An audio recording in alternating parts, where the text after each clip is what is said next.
ಎಲ್ಲರೂ ವಿಚಾರ ಮಾಡ್ರೆ ಕುರ್ಚಿಗಾಗಿ, ಕೊಳ್ಳಾಗ ಹೂವಿನಾರಕ್ಕಾಗಿ, ಒಂದು ಶಾಲೆಗಾಗಿ ಸಮಸ್ತ ಜಗತ್ತು ಬಡಿದಾಡ್ತದ.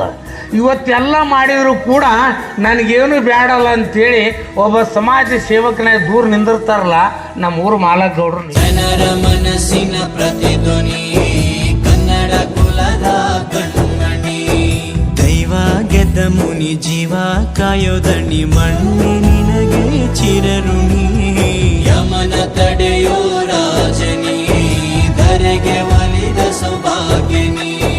ಕೋಟಿಗೊಂದು ಮನೆತನವೋ, ದಾನವೇ ಇವರಿಗೆ ಸಿರಿತನವೋ,